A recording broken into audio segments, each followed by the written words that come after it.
Alright, got my 100 small pistol primers loaded up.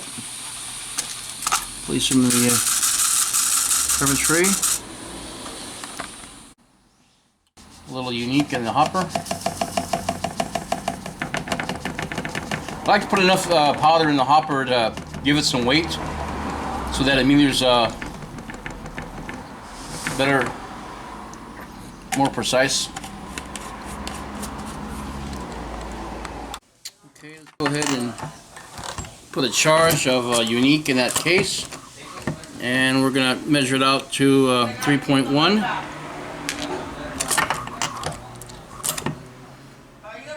Alright, try it again. 3.1 on the nose, that'll work.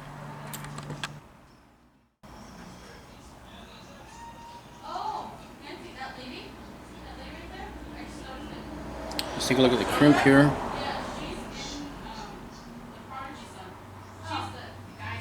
Yeah, crimp seems to be okay. Okay, so sometimes when my Aggressor 1000 acts up for the primer system, I just like to get my RCBS single stage primer and just do it the old-fashioned way, one at a time. This way I don't waste any primers, precious as they are.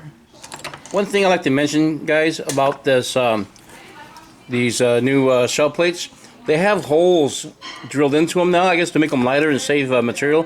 What happens when your primers pop out and you're trying to grab it, they fall into the holes and they jam up your system here. So I put these pasties on from Seat and Shoe Target. They work pretty good. Okay, so I just finished making 50 of the powder coated 88 grain 32 longs. I'm going to switch it up now. I'm going to do a new recipe for the long. I'm going to use, let's say, 2.4 grains of HP 38 and the same bullet, 88 grain round nose. And it should give us about 830 feet per second in that range there. But I just checked the last measurement of the unique, and it measured out to 3.1 exactly. So pretty consistent loads.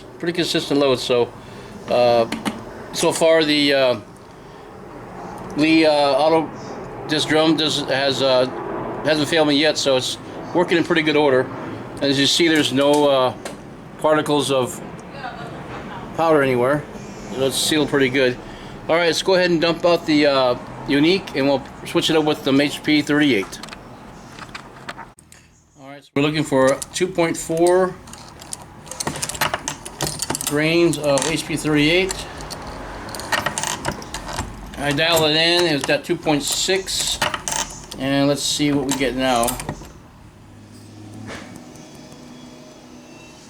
2.4 on the nose, awesome. So this is going to be our load for the next 50 rounds of the Smith & Wesson longs, and the 88 grain traditionally lubed bullet. So half and half, 50% powder coated, the other half will be the traditional lube. Okay, last one.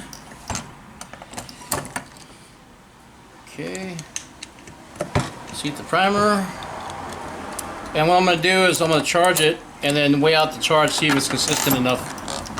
So we were last measured at 2.4 grains of HP 38, and we have 2.4. Awesome. Alright, let's wrap this up, and we'll go inside, do a small review on yesterday's events as long as today's events. Okay, so we just got finished with the 100 rounds of 32 Smith & Wesson long. I made 50 with the powder coated Harbor Freight Red, and these have 3.1 grains of unique and 50 of the traditional lubed, and these are loaded with 2.4 grains of HP 38, and this is all according to book specs from the Lineman Manual number 3. I'd like to talk a little bit more about the range that I went to yesterday, and this range is in the mountains of Saratoga, Los Gatos Hills, and beautiful view. And it's a very, very clean range, very well organized. You know, it was a little pricey, but you know, since the COVID-19 started, I haven't been to the range in like 3 months since they shut down our counties over here. So I had to go to the next county, which is 24 miles away from where I lived, and I went online, went onto the website to Los Altos Rod and Gun Club, and you can make a reservation. So I reserved a spot a week in advance for 9 o'clock to 12 o'clock, paid $25 via Visa, and packed up. And I got about maybe an hour head start. I had to be there before 15 minutes before they opened up, so they can get you set up as far as who you are, whether you're on the register or not. So once I was driving up there, I noticed that the highway that that was used to go up there was repaved. It was reinforced because of all the landslides they had over the years during the torrential rains.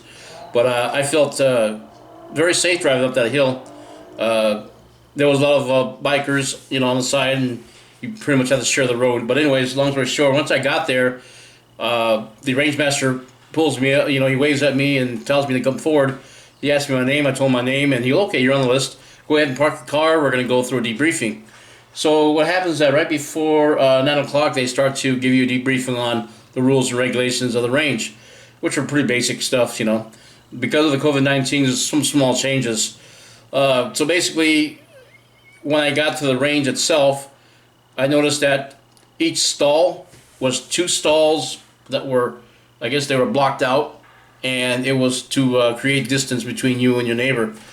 What I liked about this setup was it wasn't crowded.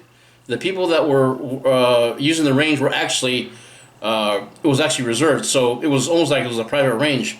And you do have to be a member. I've been a member for about 3 years now. And basically what you do is you just go up there and you take a little test. They give you a card, and you can use the range, you know, when it's open for business. And so the range master explained the reason why they are open.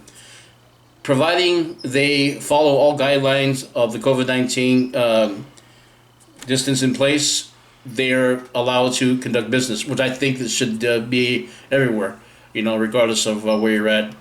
But anyways, once I get started, pretty much parked within feet from my my shooting lane, and was able to, I didn't even have to use my dolly. I just grabbed the stuff and walked it over to the lane I wanted, and I got the 7-yard lane, and then got set up, put the targets up, and then tested out the pistol for a few rounds, and then got the chronograph and got that set up, and that's when I started doing the chronograph testing. And so I took some panoramic views of the site itself, and I was making sure that I didn't get anybody's face in there, because they have a strict policy on taking pictures without people's permission, you know, in the camera. So I had to pretty much keep it private. But anyways, guys, once I was done, I fired 250 rounds of 32 Smith & Wesson and 32 Smith & Wesson long. And I tell you what, I just wish I had more, and I had more time. And I didn't sit down the whole time I was there. I was standing up. You know, I was having that much fun. The little gun just shot really accurate at 7 yards. It just tore ragged holes.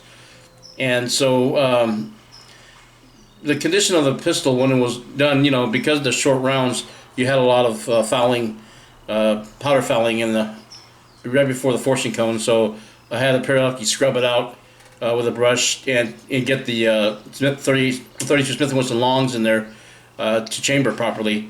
And after that was no big deal, you know. So a break-in period for the gun was needed, you know. Even though I did a little polishing to it, you know, but I still needed to work out some of the kinks that were in there, you know, because the gun's still tight.